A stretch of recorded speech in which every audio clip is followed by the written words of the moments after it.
ang Presidential Broadcast Service. Radyo Pilipinas. Radyo Publiko ng Bagong Pilipinas para sa Bagong Pilipino. Naghahatid ng mahahalagang balita at impormasyon na guugnay ng pamahalaan sa sambayanan. Tulay sa himpapawid ng serbisyo publiko. Radyo Pilipinas. Radyo Publiko. Ang boses ng Pangulo sa Iloilo. Radyo Pilipinas. 585 AM. Oras sa Radyo Pilipinas, alas 8:01 sa aga. Nagapanguna nga balita sa syudad, sa mga banwa, sa probinsya sa Iloilo, kag kaingon nga mga probinsya. Mga pananaw sa likod sa mga balita. Inyong mabatian sa Radyo Pilipinas Iloilo News. Mga balita nga magasugata sa inyong nga aga. Ginbantayan, ginsunod, gintipon sa Radyo Pilipinas Iloilo News Team. Gikan sa hulot balitaan. Diretso sa inyong palamatian. Yari ang Radyo Pilipinas.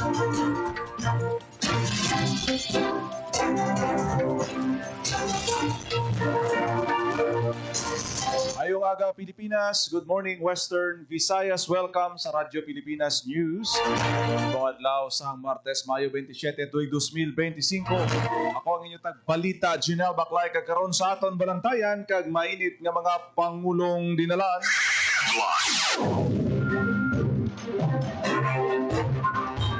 Western Visayas nagapanguna sa Para Games sa nagapadayon nga palarong pambansa 2025.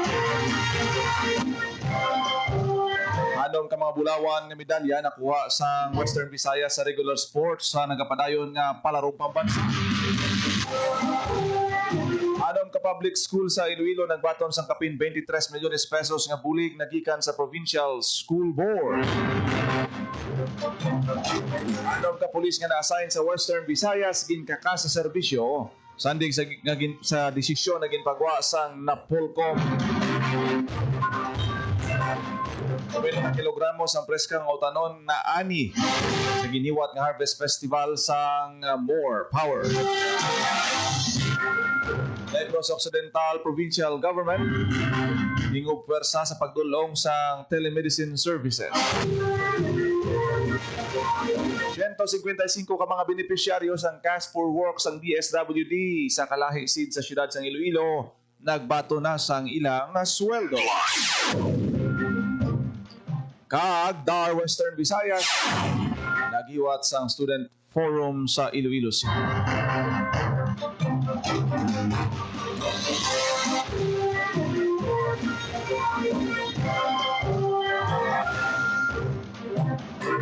Oras sa Radyo Pilipinas alas 8:05 sa aga kagkaroon sa detalye na sa aton mga balita lokal. Radyo Pilipinas. Radyo Pilipinas News. Nagapanguna ang Western Visayas Regional Athletic Association sa Para Games sa nagapadayon nga palarong pambansa sa Ilocos Norte. Sandig sa medal tally as of May 26 nagapanguna ang Region 6 nga nakakuha sang tig-anom ka gold, kag silver, kag 4 ka bronze. Ang gold medalist ginkilala sanday Angelo Sasa para sa shot put intellectual impairment F20 Junior. Jason Sorita para sa shot put partially blind F12. Razel Ann Paloma sa long jump, kag Rosaline Cetera para sa 400 meters intellectual impairment youth. Si Keith Izzy Mendoza naman nakasecure ng 2 ka gold para sa long jump partially blind T12 Open, kag shot put partially blind F12 Open. Samtang nagpangadua naman sa Para Games ang Region 4A, Calabarzon nga may tig 5 ka mga gold kag silver, 4 ka bronze. Pangatlo ang National Capital Region nga may 5 ka gold kag tig 2 ka silver kag bronze.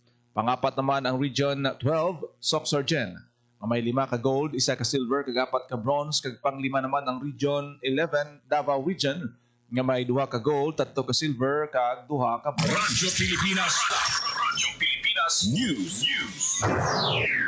May 6 na kabulawan ang Region 6 sa regular sports sa palarong pambansa 2025 as of May 26, 9:14 p.m. Sandig sa partial and official medal tally, rank number 3 overall standing sang rehiyon. Ini matapos makakuha sang 6 ka gold, 5 ka silver, kag 3 ka bronze sa regular sport. Ginabasihan sa pagdeklara sang overall ranking ang regular sport sa 6 nga gold, Apat diri ang nadagan sa elementarya, 2 sa sekundarya. Sa 5 naman ka silver, 2 ang elementarya, kag 3 sa sekundarya, samtang 3 naman ka bronze, 2 ang sa elementary, kag 1 sa sekundarya. Radyo Pilipinas. Radyo Pilipinas News. Nagbaton sang kapin 23 milyones pesos nga bulig pinansyal ang anong kapampubliko nga bulutuan sa probinsya gikan sa Provincial School Board sa idalom sang Special Education Fund. Nagbaton sang 8.8 million pesos ang Fernando Arlos Elementary School sa Tambalisa, Concepcion para sa pagtukod sang ila 3 ka hulot klasihan. Ginatagan naman sang 3.5 million ang Santo Niño Elementary School sa San Miguel kag 3.4 million pesos ang iya sang Bangkal National High School sa Alimujan para sa pagpatukod sang ila gym. Naangkon ang 5 million pesos ang Tunga Elementary School sa Carles para sa pagkatukuron nga 2 ka classroom. Ang Binabaan National High School sa Lambunaw naman nagbaton sang 1.5 million pesos para sa pagbakal sang duta. May ginpainman nga halos 295,000 pesos para sa pagpasanyog sang gulayan sa paaralan sang Aglalana Integrated School sa Pasay City. Magluwas sa mga bulutuan, nakabaton man sang 1 million pesos nga financial assistance ang Boy Scout of the Philippines para sa ila scouting activities. Ang paghatag sang kalidad nga infrastruktura sa mga eskwelahan ang isa sa mga prioridad sang Iloilo Provincial Government sa idalom sang bulig eskwela sang probinsya o kon Best Province Program. Radyo Pilipinas. Radyo Pilipinas News. Sa iban pa nga balita, dismiss sa serbisyo ang anom ka mga pulis nga na-assign sa Western Visayas sandig sa ginpagawa nga desisyon sang Napolcom NBank. Ini ang nabaton sang Napolcom Regional Office 6 karon nga bulan. Ang anom ka pulis nga ginkaka sa serbisyo kabayan sang 23 ka mga pulis nga na-assign sa Western Visayas sa ginpasakaan sang kaso nga grave misconduct and conduct unbecoming of a police officer. Magluwas sa ano maginpamatbatan sang dismissal, 3 ang gindemote, 4 ang ginsuspend kag 20 ka adlaw, ang isa ang ginsuspend sang 6 ka bulan. Ang nasambit nga issuances kabayan sa mando sang Napolcom nga imbestigahan ng mga anomalya kag irregularidad sang kapulisan agud maduso ang accountability kag disiplina sang PNP. Radyo Pilipinas. Radyo Pilipinas News. Yara sa 90 ka kilos ang preska nga utanon nga ani sa giniwat nga Harvest Festival sang More Power Iloilo. Nangin madinalagon ang Harvest Festival sang More Power kaupod ang Iloilo City Agriculturist Office, Uswag Nursery kag local farmers sang Barangay Hibaw-an Norte, Iloilo City. Ang mga preska nga utanon produkto sang ginhatag sang More Power nga libre nga mga binhi sa Iloilo City Agriculturist Office bilang kambahin sang selebrasyon sang kumpanya sa ika-52 nga pagserbisyo sa mga Ilonggo. Kabayan man ni sa pagsuporta sa More Power sa sektor sang agrikultura agud mapasangkad ang sustainable community development, seguridad sa pagkaon kag dugang nga kapital para sa mga local farmers bilang pagpanghanda sa marason nga cropping season. Ang Harvest Festival sang More Power hindi lang isa ka programa kundi isa ka advokasya. Nagapasiguro ang More Power nga magapadayon ang maayo nga pagserbisyo kay paghatag sang kuryente sa pamuluyo sang syudad kaupod ang mas madamo pa nga programa ang pagpatuman kaupod sang gobyerno sang syudad sang Iloilo. Radyo Pilipinas. Radyo Pilipinas News. Nagtinod sang Negros Occidental Provincial Government kag Corazon Locsin Montelebano Memorial Regional Hospital sa pagdulong sang telemedicine sa mga Negrense. Ang telemedicine na mga practice ang medicine pinaagi sa electronic telecommunications technologies ang isang phone call, chat o short messaging services, audio and video conference, agon madulong sa gyapon ng healthcare services sa pisar sa kalayoon sa tunga sang pasyente kag doktor. Bangod sa partnership, ginalauman nga makapangayo sang bulig medikal ang mga Negrense, partikular ang ara sa mga remote areas nga hindi na kinahanglan maghalin sa ilang mga puluyan. Ang partnership kabahin man sang pagsuporta sa universal healthcare, 8-point action agenda sang Department of Health. Radyo Pilipinas. Radyo Pilipinas News. Sa iban pang balita, gindugukan sa mga Ilonggo ang nanuhay-tuhay nga serbisyo sang gobyerno sa ginbuksan nga First Western Visayas Grand Fair sa Robinson's Place, Pavia, Iloilo. Aktibidad kabahin sang ginihiwat nga ease of doing business nga ginapakigbahinan sang 19 ka ahensya sang gobyerno kaupod ang lokal nga panguluhan sang Pavia kag Globe Telecom.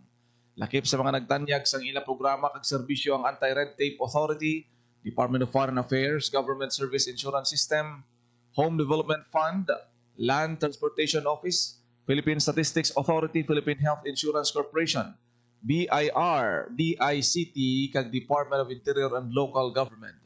Nagbuylog man ang Department of Trade and Industry, Social Security System, Professional Regulation Commissions, Philippine Crop Insurance Corporation, Department of Agriculture, Bureau of Fire Protection, Department of Social Welfare and Development, Civil Service Commission, kag Philippine Information Agency. Radyo Pilipinas. Radyo Pilipinas News. 155 ka mga beneficiaries ng Cash for Works ng DSWD Field Office 6 Kalahi Seeds sa Iloilo City ang nagbato na sa ilang sweldo. Radyo Pilipinas. Radyo Pilipinas News. Detalye sa balita. Nagbaton sa kinasweldo ang mga benepisyaryo sa Cash for Work program for students in university and colleges sa syudad sang Iloilo. Naghiwa sa payout ang kapit-bisig laban sa kahirapan, comprehensive and an integrated delivery of social services sa konkalaisid sa Department of Social Welfare and Development sa Iloilo City Community College para sa 155 ka benepisyaryo sa programa kung sa diin 99 sa ina, mga estudyante kag sukantay sa isa ang nakagraduate na. Nag-ubra ang mga benepisyaryo halin sang Abril 22 tugtog Mayo 15. Sa idadang sa programa, nagbaton ang mga estudyante sang 256.50 pesos na sweldo kada adlaw para sa 4 ka oras, samtang ang graduates naman nagbaton sang 513 pesos na sweldo para sa 8 ka oras. Gindeploy ang mga benepisyaryo sa DSWD Field Office 6 kag Office of the Civil Defense. Isa sa mga benepisyaryo sa programa si Genevieve Solana, isa ka Bachelor of Science in Office Administration graduate sa Iloilo City Community College, nagpabutyag ng iya sweldo gikan sa amo nga programa ang pagagamito niya sa tuition fees ang iyang manghod nga sa karon naka-enroll sa isa ka universidad nga nagakuha sa criminology. Ginpayag man niya nga ang programa isa ka dako nga bulig sa mga nag-graduate kapareho niya bangod wala lamang ini nagahatag sa financial nga bulig kundi nagabulig man ini sa pagtukol sa professional nga eksperyensya nga kinahanglanon para sa ilang palabuton nga mga karera. Ginpayag naman ni Maria Ira Ganancial nga isa man ka-graduate sa pareho nga kurso nga nagdesisyon siya nga mag-upod sa programa pagkatapos nga natapos ang iya na una nga trabaho bilang isa ka probationary worker. Sanday Solana, kaganansyal ang lunsay naka-assign subong sa DSWD Accounting Section. Para sa Bagong Pilipinas, Marian Grace Aranyata, Radyo Pilipinas, Radyo Publiko. Radyo Pilipinas. Radyo Pilipinas News. Naghiwat sang forum ang Department of Agrarian Reform Western Visayas kaupo ng pila ka college students sa rehiyon. Ang mga tagpasakop nga bumuluto nagikan sa FINMA University of Iloilo, Central Philippine University, Pasig City College, WVSU Kalinog Campus, kag STI West Negros. Sa giniwat nga forum ginpaambit sa Agrarian Reform Beneficiaries nga Sanday Jeneline Patubo, kag Antonio Sonye ang ila mga ginaagyan nga kabudlayan, kag sakripisyo kag kung paano ini nagbag-o sa Agrarian Reform Program sa gobyerno. Gin-highlight sa forum ang pagkaimportante sang suporta sa gobyerno hindi lang sa pagpanagiya sa duta kundi pati na sa paglabot sang mas masanag nga palabuton. Ginpahanumduman sang DAR sa mga estudyante sang ang ila dako nga papel sa pagpasiguro nga hindi makalimtan ang mga pagtinguha sa mga mangunguma nga ginakabig baganihan. Radyo Pilipinas. Radyo Pilipinas News. Formal na nga nagpungko bilang full-fledged regional director sa Department of Agrarian Reform Negros Island Region, si Director Lucrecia Taberna. Ang opisyal na tumandok sa Haniwa, Iloilo ang hindi na bago sa pagpangalagad sa mga Negrense. Kasunod sa pagpirma sa Mayo tuig 2015 ni Presidente Benigno Simeon Aquino III sang EO number 183 nga nagatukod sang NIR, si Taberna ang nagpangalagad bilang Provincial Agrarian Reform Program Officer 2 sang Negros 2 South Antis. Nagpungko ini bilang Assistant Regional Director sang DAR Western Visayas. Sa iya pagserbisyo bilang pinuno sa bagong tukod nga rehiyon, ginalauman ang mas mabaskog pa nga pagpatuman sang programa sa agrarian reform nga isa sa mga prioridad sang karon nga administrasyon. Radyo Pilipinas. Radyo Pilipinas News. Ginbuksan na kahapon nga adlaw labing una nga Western Visayas Ease of Doing Business Fair sa Iloilo. Ini ang ginuptan sa 19 ka mga ahensya na ginpangunahan sang Anti-Red Tape Authority, Department of Foreign Affairs, GSIS, Land Transportation Office kag iban pa nga mga sangay sang gobyerno kasubok sang DICT, BIR kag DILG. Nagpakigbahin man sa regional kag provincial office sang DTI, SSS, PRC, BFP kag DSWD. Partner sang ARTA sa pagpatigayon sa aktibidad ang lokal nga panguluhan sang PAVIA. Naibaluan nga katuyuan sang EODB ang pagtukod sang mas business-friendly nga environment sa tagsa ka lugar sa pungsod. Radyo Pilipinas. Radyo Pilipinas News.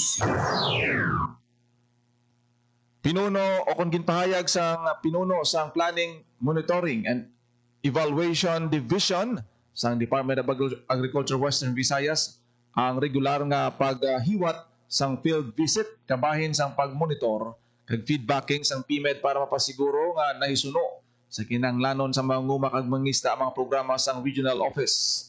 Sa pahayag ni Attorney Rolin Asuncion, Chief sang PMED sa DA Western Visayas sa usapang agrikultura, inpahayag niya nga may ginapatuman nga monitoring kag feedbacking system ang PMED kapareho sang field visit para direkta mismo may buluan sa mga manguma kag manugpangisda ang impact sang kada programa o kon machinery sang DA Western Visayas.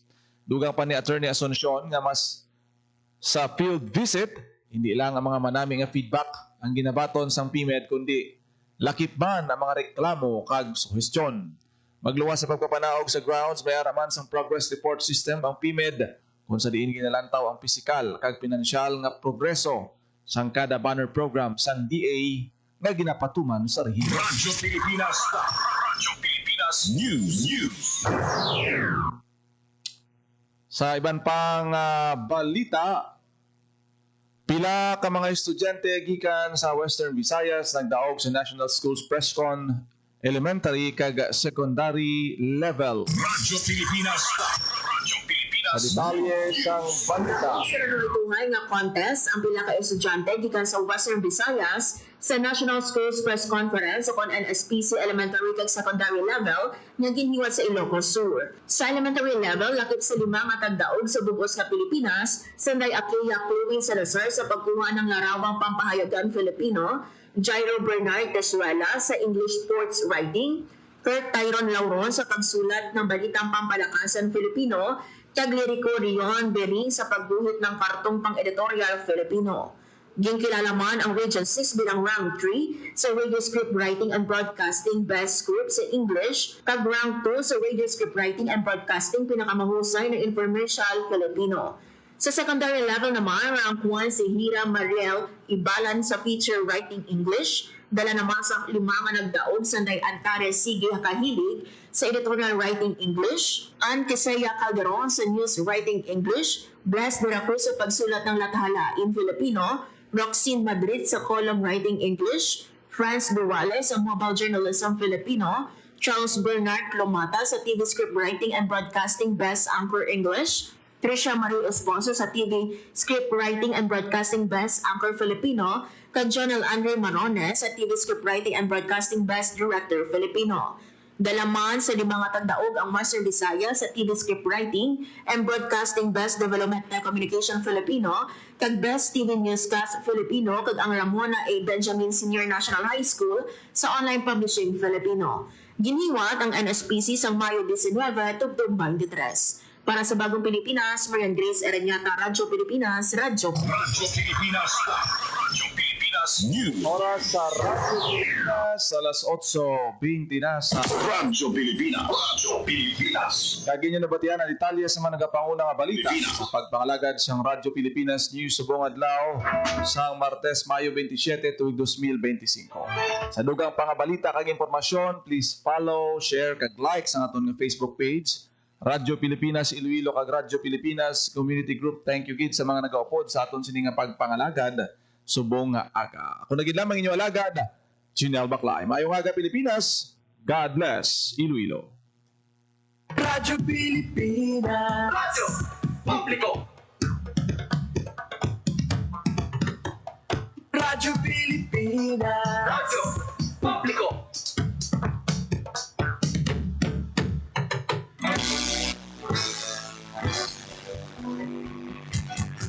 Mahal Mahalagang mga balita, napapanahong impormasyon. Kami ang inyong gabay pag may bagyo at sakuna. Serbisyo ng gobyerno kapag may nangangailangan. Mga proyekto ng Pangulo, damang-dama ang pagmamahal niya. Tulad ng mga hinaing, ang problema ng bayan ating lulutasin. Tulay sa himpapawid, tulay ng pagbabago. Radyo Pilipinas, ng bagong Pilipinas. Radyo Pilipinas, ng bagong Pilipino. Mga proyekto ng Pangulo, damang-dama ang pagmamahal niya. Radyo Pilipinas, ang boses ng Pangulo.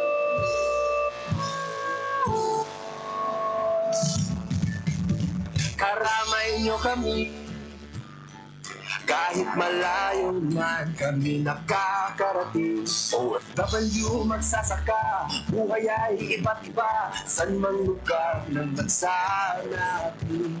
Tulay ng mga hinaing, ang problema ng bayan ating lulutasin. Tulay sa himpapawid, tulay ng pagbabago. Radyo Pilipinas, ng bagong Pilipinas. Radyo Pilipinas, ng bagong Pilipino. Mga proyekto ng Pangulo, damang-dama ang pagmamahal niya. Radyo Pilipinas, ang boses ng Pangulo.